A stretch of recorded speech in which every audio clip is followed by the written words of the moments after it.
Amir sir ராட்சசன் நினைப்பேன் நான் எப்போவுமே அவரை. நம்ம உழைப்போம் நடக்கணும்னு வந்து அவர்கிட்ட எடுத்துக்கிட்டது தான். நிறைய விஷயங்கள் அவரோட மேக்கிங்லாம் பார்த்துட்டு நான் வந்து யோசிப்பேன். ஒரு சினிமாவை ஒருத்தர் வந்து நம்ம இன்னொரு பண்ண போது கிடையாது. அந்த கதைக்கு எவ்வளோ உழைக்கணுமோ அவ்வளோ உழைச்சி கொடுப்போம் அப்படின்னு பண்ணுறது இருக்குல்ல, அது அவர்கிட்ட எடுத்துக்கிட்டது. அந்த திமிர் எனக்கு ரொம்ப பிடிக்கும். அந்த திமிர்லேருந்து எடுத்துக்கிட்டது தான். அவர் தான் வேணும்னு எடுத்துக்கிட்டோம் ஸ்கிரிப்டுக்காக.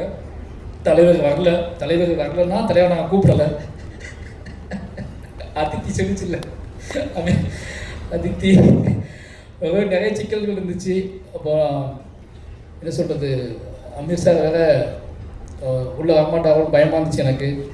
அது காரணம் அமீர் சார் சுற்றி நிறைய பிரச்சனைகள் நடந்துருந்துச்சு. இந்த பிரச்சனைகளோட எப்படி ஸ்பாட்டுக்கு வருவார், ஃபாலோ ஆகான்னு டவுட் இருந்துச்சு. நான் உறுதியாக நம்பினேன்.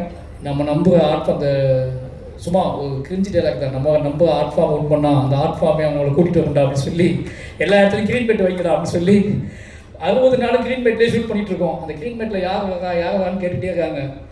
அதை சொல்கிறதுக்கும் பயமாக இருக்குது, அமீர் சார் வரான்னு சொல்கிறதுக்கும். அதுக்கப்புறம் கடைசியாக தகவல் கிடச்சிச்சு, அமீர் சார் வரப்போறான்னு சொல்லி அப்ளாஸும் நீகம் ஸ்டுடியோஸும் முடிவு பண்ணி சரி கொடுக்குவோம் வாங்கிக்கோ அப்படின்னு சொல்லி கொடுத்தாங்க. அமீர் சார் வந்தார். அந்த படத்தோட ஒரு ஆன்மா உள்ள வந்த மாதிரி ஒரு ஃபீல் இருந்துச்சு. ஏன்னா எனக்கு தெரியும் இந்த அமீர் சார், ஏன் அமீர் சார் நான் பேசணும்னு தெரியும். அது ஒரு பர்சனல் கனெக்ட் இருக்குது.